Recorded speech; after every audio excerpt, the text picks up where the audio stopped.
জিবরাইলের দায়িত্ব হলো সর্বপ্রথম হাসরের মাঠ থেকে তুমি আমার বন্ধুরে দাঁড় করাও। জিবরাইল পাগল পাগল হইয়া হাসরের মাঠ তালাশ করবে রে, আল্লাহর হাবিব কোথায় আছে। গোটা হাসরের মাঠ তালাশ করবে, জিবরাইল পাগল পাগল হয়ে যাবে, নবীরে পাবে না।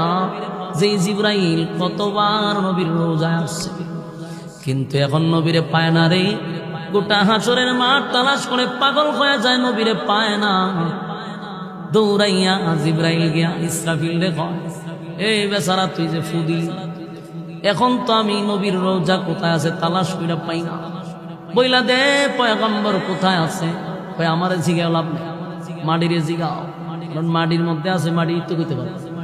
জিবরাইল দৌড়াইয়া মাটিরে গিয়া কয়, মাটিরে আমার দায়িত্ব পয়গম্বরকে হাসরের মাঠে দাঁড় করানো, বল তোর কোন জায়গায় হাবিবে কিবরিয়ারে রাখছস।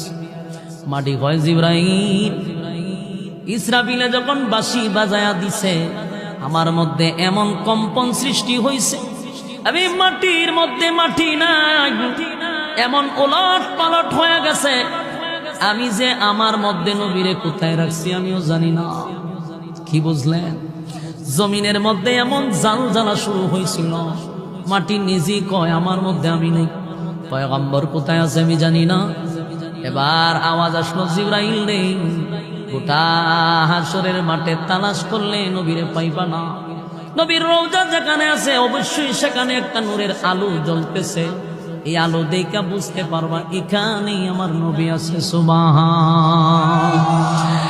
জিবরাইল আলাইহিস সালাতু ওয়াস সালাম দৌড়াইয়া পয়গম্বরের রওজার সামনে গিয়া দেখে আলো দেখা যায়, সেখান থেকে আমার নবীরে দাঁড় করাবে। তবে শুনেন, হাসরের মাঠে যারা উঠবে সব কিন্তু উলঙ্গ অবস্থায় উঠবে, কারো কাপড় থাকবে না, উলঙ্গ অবস্থায় কাদা মাটি থেকে মানুষ দাঁড়াবে। কিন্তু আমার আপনার নবীর আল্লাহ উলঙ্গ অবস্থায় উঠাবে না। আল্লাহ বলে, জিবরাইল